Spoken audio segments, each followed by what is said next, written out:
তোমরা কারা কারা ফুলের তোড়া ভালোবাসো বলো তো? আমার তো ফুল ভীষণ পছন্দের, আর এরকম তোড়া হলে তো কোনো কথাই হবে না। তো আমি কলেজ যাওয়ার জন্য বেরিয়ে পড়েছিলাম, আর স্টেশনে গিয়ে ওয়েট করেছিলাম এই মহারানীর জন্য। এসেই দেখলাম এই ফোন ঘাটছে। এবার থেকে আমি ঠিক করেই নিয়েছি আমি ডেলি একটা করে মিনি ব্লগ পোস্ট করবো। তো তারপরে ট্রেন চলে এসেছিলো, ট্রেনে উঠে পড়েছিলাম। আর ট্রেনে ওঠা মানে আমার গায়ে পা তুলে দেবে।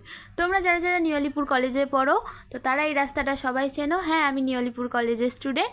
তো সেখান থেকে কলেজটা ঘুরে ভাল লাগছিল না, তাই জন্য বেরিয়ে পড়েছিলাম একটু ঘুরতে। টালিগঞ্জে বসে বসে ঠিক করছিলাম কোথায় যাব। তো কোথায় যাব ঠিক করতে করতে ভাবলাম ময়দান ঘুরে আসি, অনেক দিন যাওয়া হয়নি। তো ময়দানে এসে এই কাকুটাকে তোমরা অনেকেই চেনো, উনি অনেক ফেমাস। উনি কেন ফেমাস তোমরা অনেকেই জানো, আবার অনেকেই জানো না। তো ওনার কাছে একটাই কথা, ফুলের সৌন্দর্যের কাছে কোনো দাম হয় না। তাই উনি আমাদের যেটা পছন্দ উনি সেই দাম অনুযায়ী জিনিস নেয়, ওনার কোনো ফিক্সড প্রাইস নেই, তুমি যা দেবে তাই। লোকেশন বলে দিই, ওটা হচ্ছে ভিক্টোরিয়ার ভেতরে যে লেকটা আছে, লেকের ভিতর থেকে দেখলে তোমরা দেখতে পাবে সামনেই। আর ময়দানের যে রাস্তাটা আছে মানে মেট্রো গেট ধরে সোজা আসলে তার উল্টো দিকেই উনি বসেন, মানে লেক থেকে সোজাসুজি ওনার দোকান দেখা যায়। তো তারপরে আমরা দুজনে এখানে দুটো বুকে তৈরি করে টুকটুক করে হেঁটে হেঁটে চলে আসলাম ময়দানে এসে খেয়েছিলাম পাপড়ি চাট।